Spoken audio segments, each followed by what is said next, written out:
O milagre hoje, Senhor. Saudar a amada igreja com a graça e a paz do Senhor, amém? Como é bom estarmos na casa do Senhor, né? É um privilégio, é sempre um privilégio quando nós pegamos para dar a palavra, mas também sei que é uma grande responsabilidade. Eu sempre digo que é aquilo que me tranquiliza, porque a palavra ela não é minha, ela é do Senhor, amém? Eu falo para o Senhor, eu quero ser apenas um vaso nas mãos do Senhor, para que Ele possa ministrar ao meu e ao seu coração. Amém? Vamos abrir a Bíblia no livro de Neemias, capítulo 1.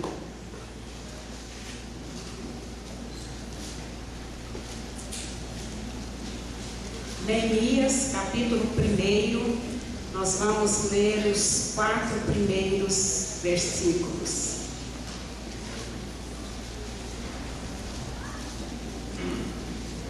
Glória a Deus. Amém? Aleluia. Amém. Graças a Deus, né? Diz assim a palavra do Senhor.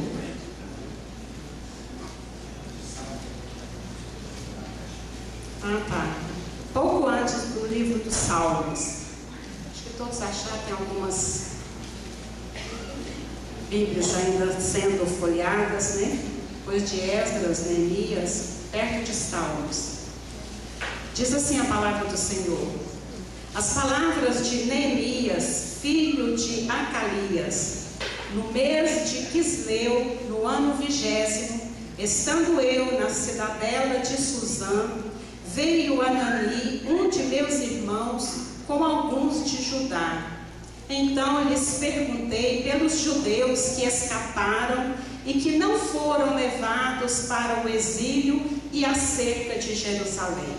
Disseram-me: os restantes que não foram levados para o exílio e se acham lá na província, estão em grande miséria e desprezo. Os muros de Jerusalém estão derribados e as suas portas queimadas. Tendo eu ouvido estas palavras, assentei-me e chorei e lamentei por alguns dias, e estive jejuando e orando perante o Deus dos céus. Amém? Glória a Deus, aleluia. Meus queridos, nesta noite eu quero começar esta palavra, esta meditação, juntamente com a igreja, contando uma metáfora. Certa vez estavam alguns cavaleiros numa grande caminhada, numa grande jornada. Aquela jornada demandaria muitos dias. E numa daquelas tardes, noite, quando já estava escurecendo, eles chegaram ao pé de uma montanha. Eles teriam que subir aquela montanha. E quando eles já iam começar a subir, eles ouviram uma voz muito forte, muito poderosa, dizendo para eles desmontarem dos seus cavalos e pegarem pedras, colocarem em sacos e levarem para o cume daquela montanha. E quando amanhecesse o dia, eles ficariam tristes e alegres ao mesmo tempo. Eles, sem entender o que significava aquilo, desceram, desmontaram dos seus cavalos. Alguns pegaram muitas pedras, outros pegaram poucas, outros nenhuma. Alguns reclamaram: nós já estamos levando bagagem, ainda vamos levar pedras. Mas assim eles fizeram. Colocaram aquelas pedras em sacos e subiram aquela montanha. Já no dia amanhecendo, eles estavam no cume da montanha, lá no topo. Aí eles se lembraram daquela palavra e abriram aqueles sacos. E realmente, eles ficaram muito alegres e muito tristes ao mesmo tempo. Eles ficaram alegres porque ao deparar com aquelas pedras, não eram pedras comuns, eram pedras de diamante. E ficaram tristes. Por quê? Porque nós não pegamos mais. Porque nós não abarrotamos o saco. Aqueles que não tinham pego nenhuma, lamentaram ainda muito mais. O que eu quero dizer isso, trazer isso para nós nessa noite. Esse mês é um mês dedicado a palavras para as famílias. E não só nesse mês, mas nós temos tido o cuidado de ministrar aqui verdadeiros diamantes para a vida de vocês. Eu comparo a palavra do Senhor, os ensinamentos, as promessas, aquilo que está escrito aqui nessa palavra, como diamantes para a nossa caminhada, para a nossa jornada. E quantas vezes nós deixamos de lado? Quantas vezes nós não pegamos isso para nós? Então eu quero desafiar vocês, para que nós possamos pegar o máximo que nós pudermos da porção da palavra de Deus, não só que será ministrada aqui nesse mês de maio, levar para sua casa, para sua família, mas que você faça da palavra do Senhor uma fonte inesgotável de paz, de alegria e de princípios que vão reger a sua vida. Amém? Então que o Senhor nessa noite esteja distribuindo para nós mais uma porção das preciosidades que Ele tem para nós, amém? Porque eu considero assim, os ensinamentos do Senhor são verdadeiros tesouros para nós. E Jesus já dizia isso. Jesus ali no capítulo 5 do livro de Mateus, quando Ele começa o Sermão do Monte, o sermão ali da montanha, muitos conhecem assim, Ele começa dizendo como é feliz, como é bem-aventurado aqueles que ouvem a palavra, sabe? Ele começa a descrever, é até chamado o sermão das bem-aventuranças, e é tudo palavra do Senhor. E Ele encerra o Sermão do Monte ali no capítulo 7, dizendo que aquele que ouve e pratica esta palavra, ele é sábio, ele é sensato e ele é feliz. Então que nós sejamos assim, pessoas sábias, sensatas, felizes, para que nós possamos guardar a palavra do Senhor. Nós sabemos, meus queridos, que a família, ela é a base da sociedade. Nós sabemos que Deus, Ele sempre teve um projeto dele para nós, famílias saudáveis. E nós vemos o tempo todo a mídia, o inimigo, as ações trabalhando contra as famílias. Como nós temos visto isso? Trabalhando contra, para enfraquecer as famílias, enfraquecer os relacionamentos, enfraquecer a comunhão, enfraquecer a alegria dentro de casa. Como nós vemos isso todos os dias. Talvez a sua família esteja passando por lutas, por problemas pessoais, por traumas vividos, alguma coisa que deixou alguma sequela, alguns afastamentos, ira, por separações. Eu quero te dizer que nesta noite o Senhor quer constranger os nossos corações à sua palavra, porque o Senhor tem o objetivo de curar estas feridas e de curar a nossa alma. Aqui no texto de Neemias, esse texto que nós lemos, nós podemos ver que quando chegou essa notícia para Neemias, que estava trabalhando ali em Suzã, numa cidadezinha ali do Império Persa, quando ele procurou saber como é que está Jerusalém, como é que está aqueles que não foram levados cativos, aqueles que não foram exilados. Aí foi esse texto que nós descrevemos, que nós lemos aqui. Os restantes que não foram levados para o exílio e se acham lá na província, estão em grande miséria e desprezo. Os muros de Jerusalém estão derribados e as suas portas estão queimadas. Meus queridos, talvez, eu não sei se todos aqui sabem como que o judeu é com Jerusalém. Eles têm Jerusalém, a cidade de Jerusalém, em alta estima. Eles brigam, eles lutam não só Jerusalém é o pedaço de terra mais cobiçado do planeta. E os judeus, eles lutam por aquela terra. Aqui no Salmo 137, os versos 5 e 6 diz assim: se eu de ti me esquecer, ó Jerusalém, que se resseque a minha mão direita, apegue-se minha língua ao paladar, se me não lembrar de ti, se não preferir eu Jerusalém a minha maior alegria. Jerusalém, só para vocês terem uma ideia, ela já foi destruída 17 vezes e foi reedificada 16 vezes, está ali de pé. Então, todo judeu que não mora em Jerusalém ou não mora em Israel, eles têm como que uma obrigação de ir em Jerusalém pelo menos uma vez na sua vida. Então, fazendo uma analogia da situação de Jerusalém com as famílias, nós podemos ver uma grande semelhança. Quando nós ligamos a TV, quantas e quantas vezes, às vezes eu estou na cozinha, a televisão em casa é assim, é lá nos aposentos do Israel, né, uma parte mais no fundo assim, eu estou na cozinha, às vezes o Adilson desce em lágrimas. Ele diz: bem, eu ouvi uma notícia que eu não suportei, eu estou chorando por um desastre, alguma coisa que aconteceu com as famílias. Ou se nós ligamos o rádio, né, tantas coisas, tantos programas que só falam de morte, de assassinato, de coisas que acontecem na família. Não está muito diferente do que estava acontecendo ali em Jerusalém. Porque aqueles que ficaram em Jerusalém, diz a palavra do Senhor, que estavam em grande miséria e desprezo, com os muros derrubados.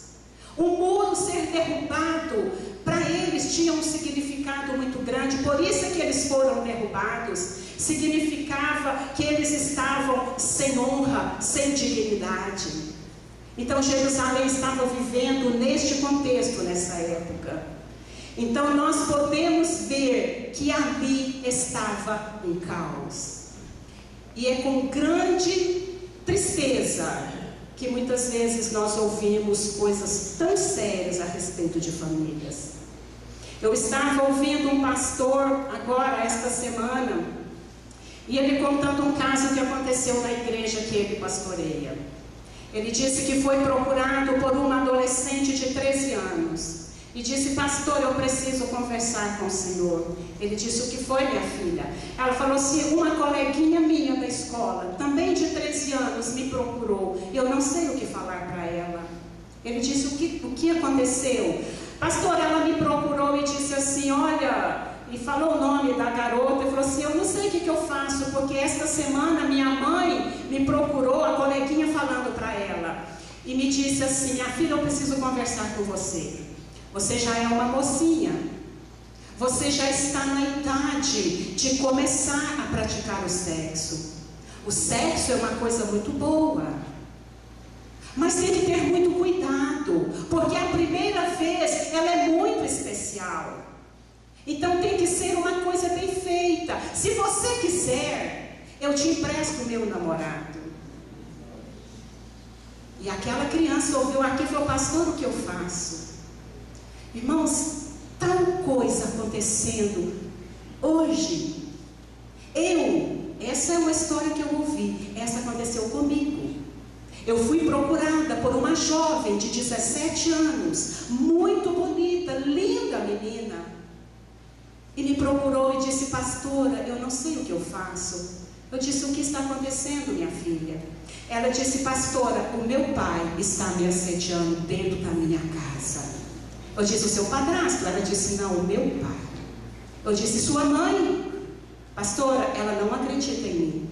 Ela disse que se eu for com essa conversa novamente para ela vai me colocar para fora de casa, porque ela é apaixonada no meu pai. Ô irmãos, como nós ficamos tristes com situações assim. Como o nosso coração dói e o nosso coração chora.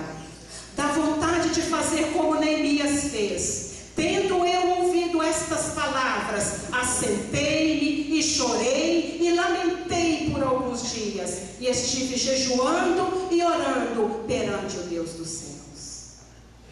Nós não podemos, meus queridos, ficar de braços cruzados.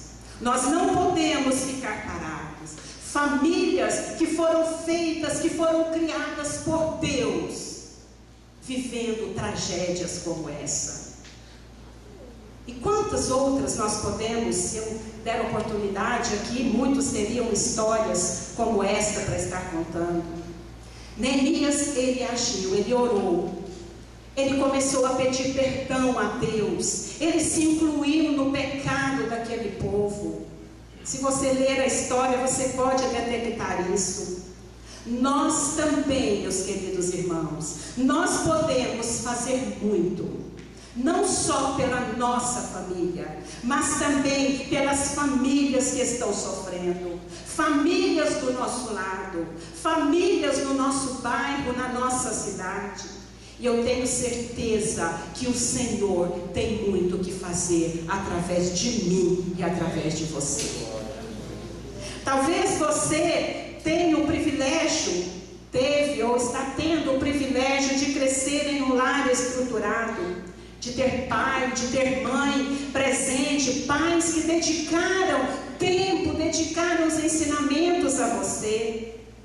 Eu tive esse privilégio de ter pai e mãe presentes ali na minha criação, de ter o meu pai como exemplo de homem trabalhador, de homem honesto, cumpridor dos seus deveres, principalmente da sua palavra. Uma mãe carinhosa, amorosa, que sempre nos abraçou, que levaram a sério aquela palavra até que a morte os separe. Porque assim foi que aconteceu. Foi a morte quem separou os meus pais.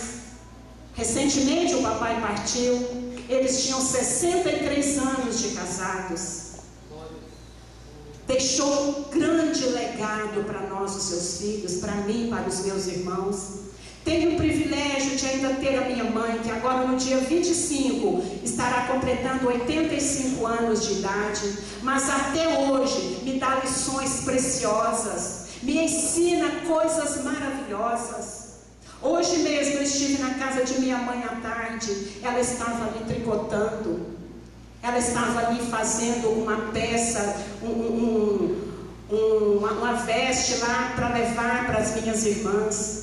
Sabe, ela está querendo levar algo feito por ela. Isso me dá lições muito grandes, porque eu digo para ela: mamãe, se eu chegar na sua idade, com o seu vigor, eu louvo ao Senhor, porque ela tem a Deus, porque ela é uma mulher que busca o Senhor.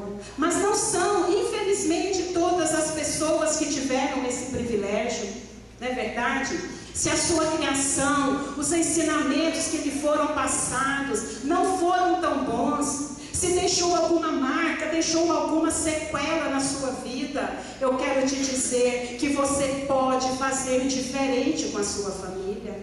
Você não precisa repetir o que aconteceu com você, aquilo que foi ruim. Não traga isso para dentro da sua casa. Não repita isso na sua família. Você pode começar uma nova história, porque o nosso Deus é um Deus de novos começos. É um Deus que pega o caos e transforma em coisas boas. E se Ele te trouxe para a sua maravilhosa luz, como diz a palavra do Senhor, que Ele nos transportou do império das trevas e nos trouxe para o reino do Filho do seu amor, no qual nós temos a salvação, no qual o Senhor nos trouxe para que nós pudéssemos fazer a diferença, para que você possa começar uma nova história, a partir da sua vida em uma geração, fazer uma geração abençoada. Você pode formar isso na sua casa, na sua geração. Então, meus queridos, tanto aqueles que tiveram uma infância infeliz, quanto aqueles que tiveram uma infância feliz, ou seja, todos nós que estamos aqui, nós fomos convocados para construir uma família abençoada, uma família feliz, uma família alegre, para a honra, para a glória e para o louvor do nome do Senhor. E nós podemos ver aqui que Neemias, ele fez algumas coisas que pode nos ajudar para que nós também possamos fazer. Aqui no verso 5, ele disse: Ah, Senhor Deus dos céus, Deus grande e temível, que guardas a aliança e a misericórdia para com aqueles que te amam e guardam os teus mandamentos. E ele começa a descrever aqui o que ele estava querendo, e no verso 5 do capítulo 2, ele diz: Se é do teu agrado, e se o teu servo acha mercê em tua presença, peço-te que me envies ajudar a cidade do sepulcro de meu pai, de meus pais, para que eu a reedifique. Ele se colocou à disposição para ir e fazer a diferença. Ele teve a disposição de ir e fazer a diferença. E ele conseguiu isso porque ele buscou do Senhor. Se a sua família ela está desprotegida, se os muros estão caídos, se as portas foram queimadas, eu quero te desafiar nessa noite. Se coloque à disposição de Deus para fazer as mudanças necessárias. Amém?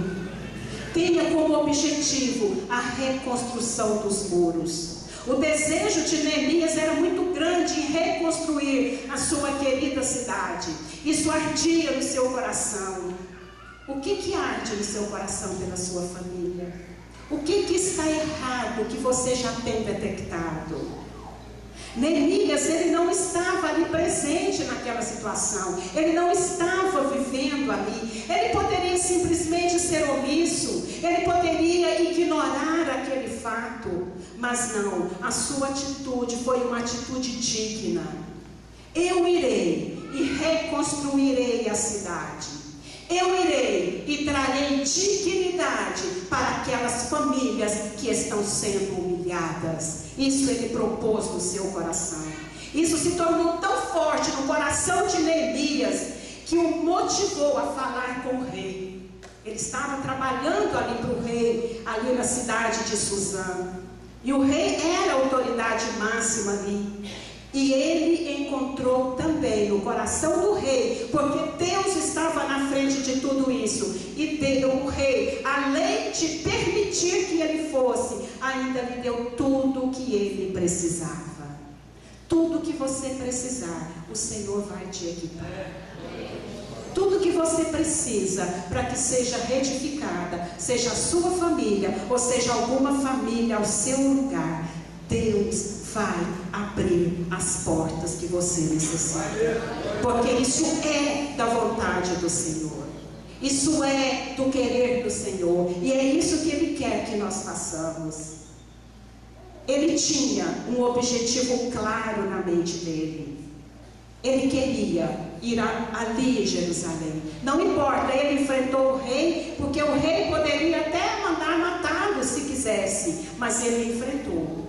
Será que nós enfrentamos algumas dificuldades, alguns governantes, algumas autoridades, para que nós possamos fazer alguma coisa? Para que nós possamos começar algum movimento? Ou nós preferimos ficar alheio, ignorar? Nós não devemos fazer assim. Nós não podemos fazer assim. Nós aqui na igreja já começamos há algum tempo, e agora recentemente foi incrementado de uma maneira mais vigorosa os pequenos grupos. E o Adilson tem sempre falado da alegria de um pequeno grupo. Eu quero falar isso para você. Olha, procure um pequeno grupo, abra o seu coração, abra a sua casa. Nós, quando abrimos esses pequenos grupos, nós temos um objetivo, que além de aumentar os nossos relacionamentos, de nós nos conhecermos mais, de estarmos mais próximos uns aos outros, mas também nós temos outros objetivos. Nós temos objetivos tais como os de ser família para aqueles que não têm famílias, de ser amigo para aqueles que não têm amigos, de sermos solidários para aqueles que estão sofrendo, de mostrar o amor de Deus àqueles que não o conhecem. Esse também é o objetivo dos pequenos grupos. Se você ainda não está participando, nos procure. você só fica esperando, fulano foi convidado e eu não. Não, nós estamos convidando é toda a igreja. Porque nós sabemos o bem que vai fazer para você e para aqueles que estarão ali junto com você. Então, Neemias teve isso. Ele abriu o seu coração. Ele se empenhou. Ele se levantou e falou: eu vou fazer diferente. E Deus estava com ele. Quando nós propomos no nosso coração aquilo que já está no coração de Deus, Deus vai na nossa frente, abrindo as portas e tirando os empecilhos. Amém? Outra coisa que Neemias teve, no capítulo 2, nos versos 13 e 15, diz assim: ele já estava lá em Jerusalém.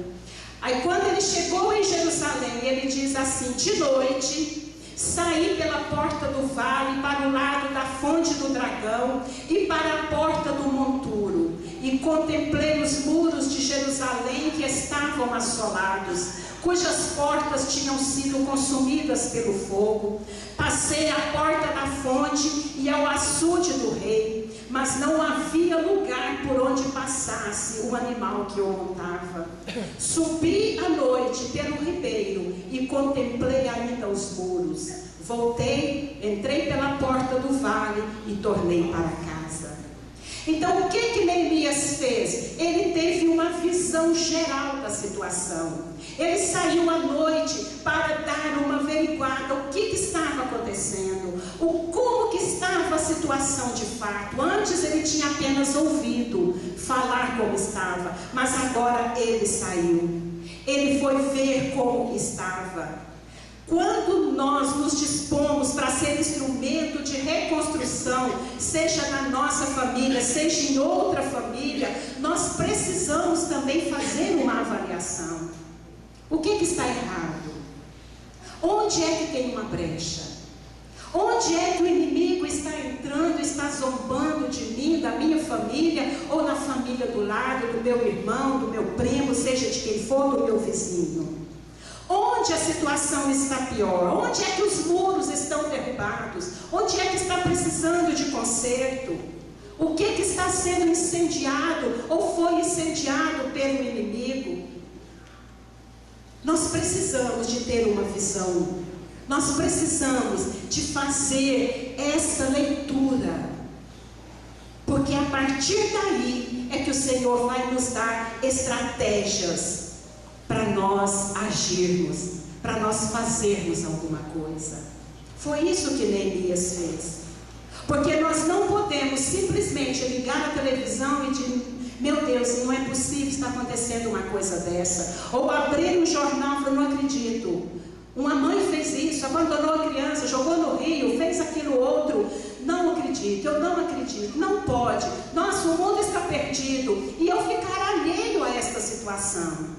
Eu quero dizer que eu e você, nós não fomos chamados para sermos assistentes.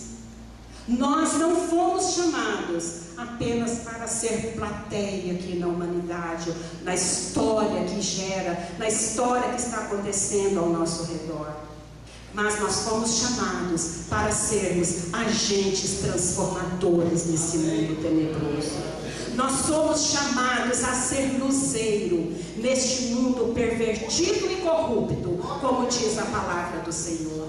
Como nós já ouvimos aqui certa vez na época do Summit, a igreja é a esperança do mundo. Não adianta nós apenas ficarmos de braços cruzados e dizer: não é a minha responsabilidade.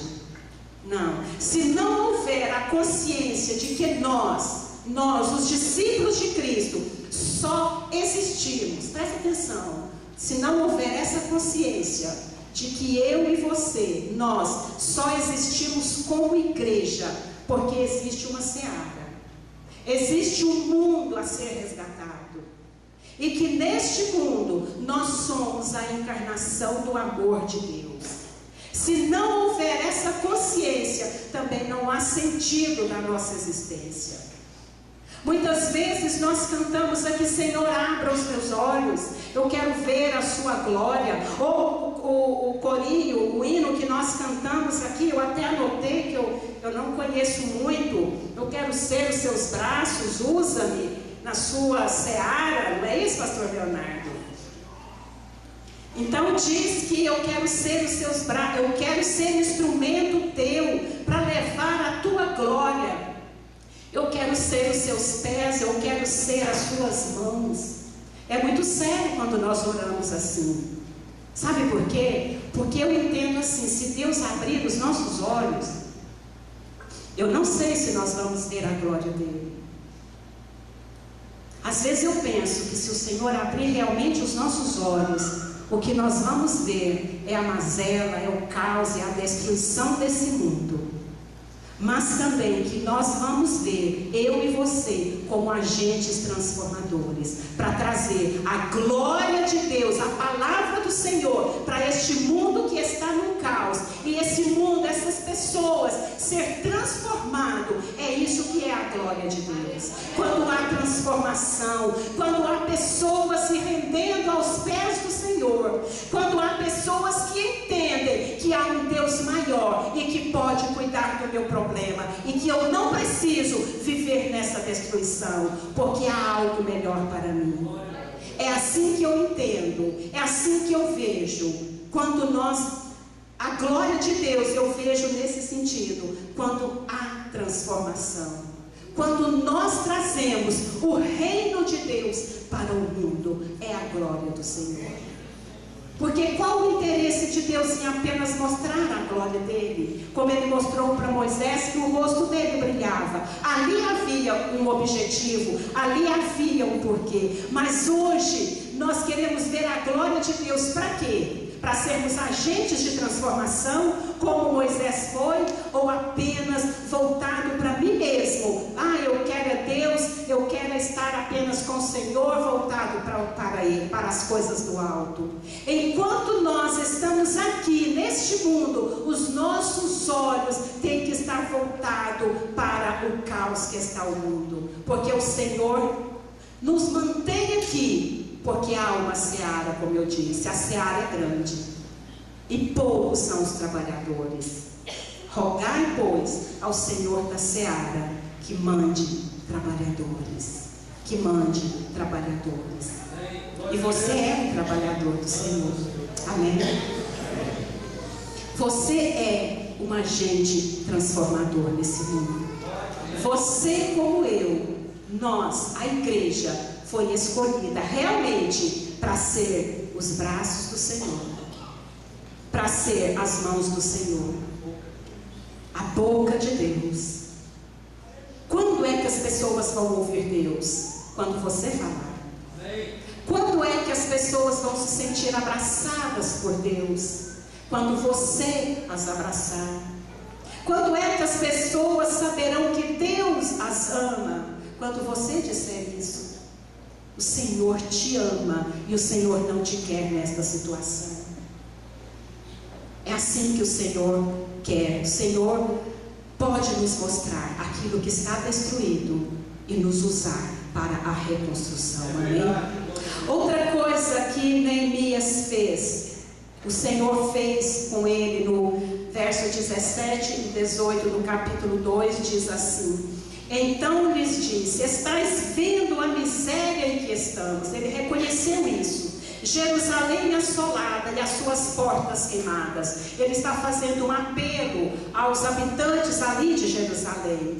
E ele diz mais: vinde, pois, reedifiquemos os muros de Jerusalém e deixemos de ser opróbrio.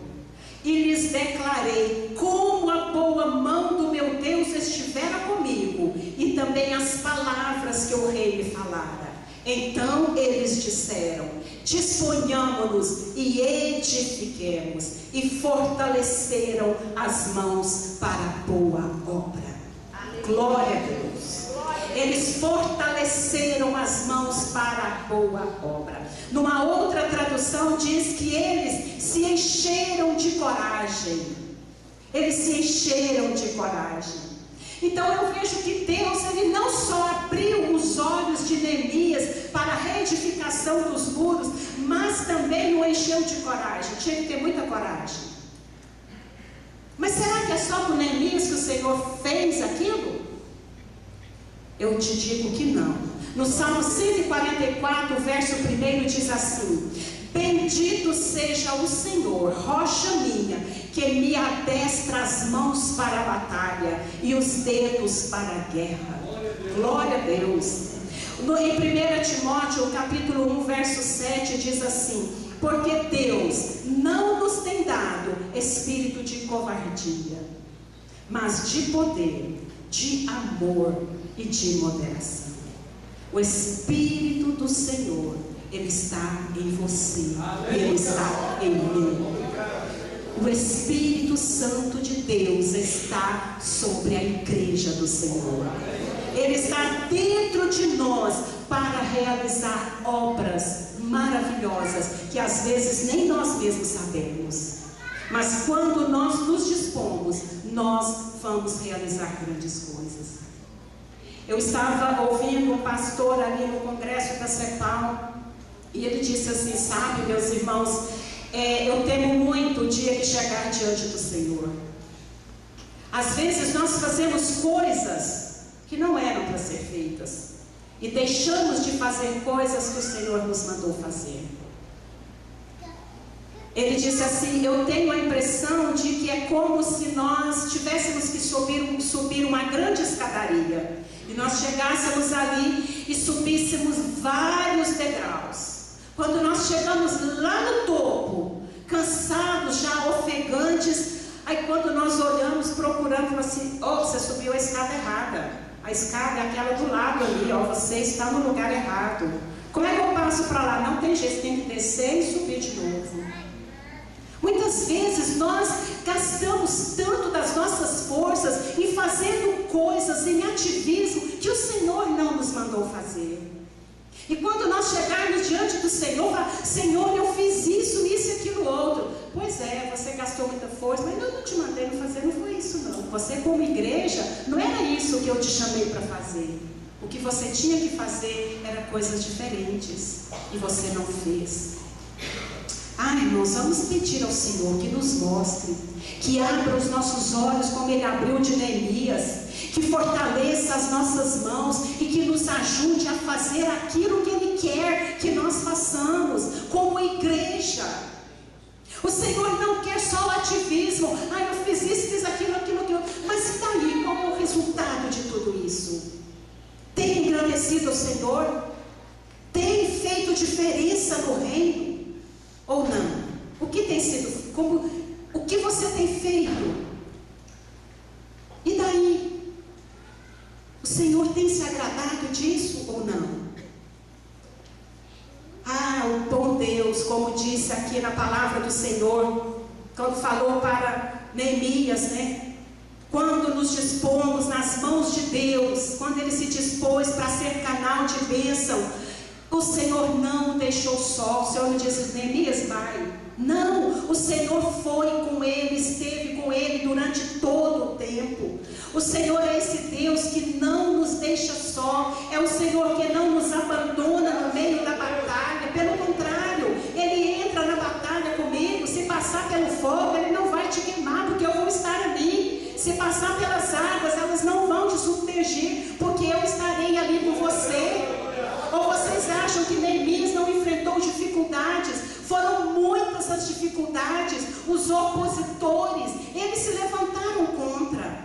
E com certeza, quando nós nos dispomos a fazer uma boa obra, o inimigo também se levanta contra. Eles começaram desdenhando deles: vocês vão construir isso aí, mesmo se vocês construírem, passa uma raposa e derruba esse muro.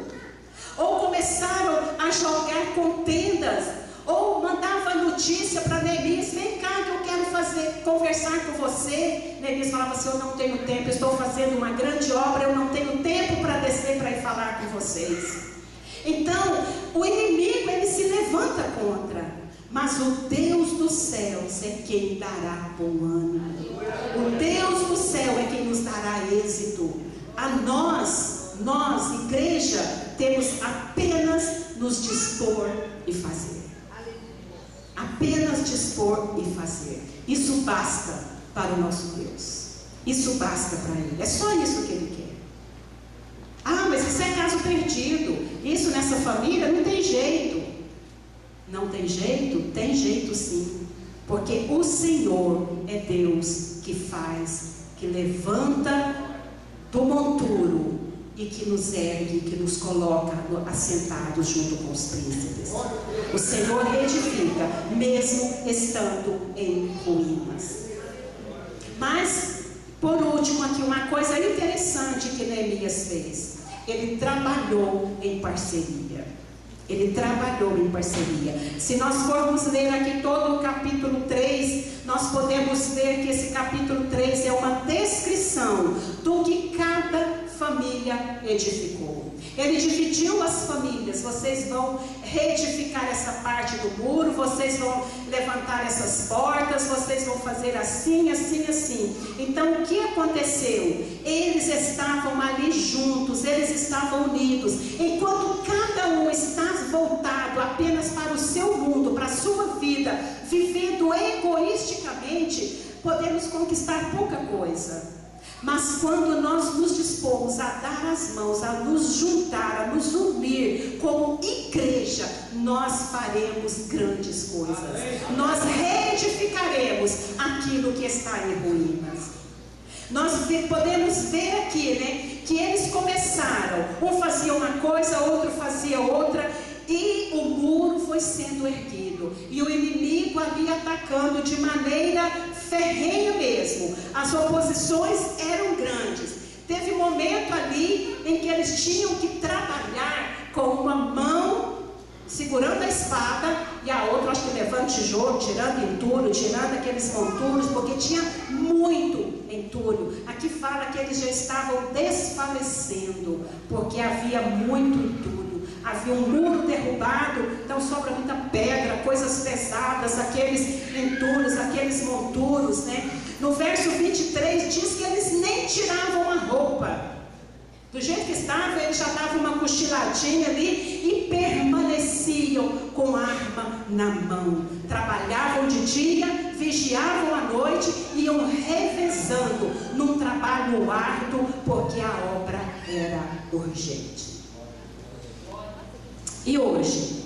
Será que a obra não é urgente? Eu vejo, sabe, que não dá para tirar férias, não é verdade, na obra do Senhor. Ah, não vou fazer nada por um ano, ou tantos meses. Não dá para deixar para depois. Talvez você está com vários planos, eu tenho que fazer isso, eu tenho que construir isso, vários projetos na sua vida particular, na sua vida secular. Isso é muito bom, você deve continuar com esses planos sim. Mas também você tem que reconstruir os muros. Não deixe brechas, principalmente na sua família, para o inimigo entrar, zombar de você. Não permita isso. Não permita que o inimigo entre, que ache muros, que ache portas queimadas na sua vida. Nós precisamos fechar todas as brechas. E nós, como igreja, se nós começarmos a edificar muros diante de cada um de nós, das nossas casas, das nossas famílias, nós vamos nos juntando. Esse muro nós vamos construindo ao redor da igreja, porque a igreja é formada por famílias. E nós vamos ver que a nossa casa, tanto a nossa quanto a do nosso vizinho, vai estar com muro, vai estar com dignidade, vai estar protegida, vai estar cercada, vai estar longe do ataque do inimigo, vai estar nos lugares altos, onde o inimigo não encontre, onde o inimigo não zombe de você e nem da sua família. O segredo é esse. É nós nos unirmos num só propósito. Quando nós damos as mãos para construir, seja a minha, seja a sua família, ou seja qualquer outro projeto, propósito da igreja, quando nós trabalhamos juntos, além de diminuir o fardo de lutar só, agrada a Deus. E Ele reverte isso em bênçãos para nós. Ele reverte isso em bênção para nós. Porque a igreja é isso. Você cuida de mim, eu cuido de você, e nós vamos caminhando. Um dia eu preciso, outro dia é você, e nós sempre temos que ser a mão que acolhe, a mão que abençoa, a mão que abraça, a mão que ajuda. Nós temos que fazer a oração que muitas vezes o nosso irmão, a nossa irmã não consegue fazer. E nós temos que ser intercessores, que estamos juntos, lutamos, intercedemos e colocamos diante do Senhor. Amém? Então, que a igreja do Senhor entenda como é bom quando nós nos dispomos a ir e fazer diferença. Quando nós temos uma visão do que está acontecendo, porque o Senhor nos fortalece, o Senhor nos arregimenta e o Senhor nos ajuda. E é muito bom quando nós trabalhamos em parceria. Eu quero concluir esta palavra mostrando um vídeo, apenas 3 minutos. Eu gostaria da atenção de vocês e da paciência. Não vai mais de 3 minutos e alguns segundos. Nesse vídeo retrata o valor e o sabor de caminhar juntos. Porque quando nós alcançamos a vitória, é muito melhor quando nós alcançamos na coletividade e não na individualidade.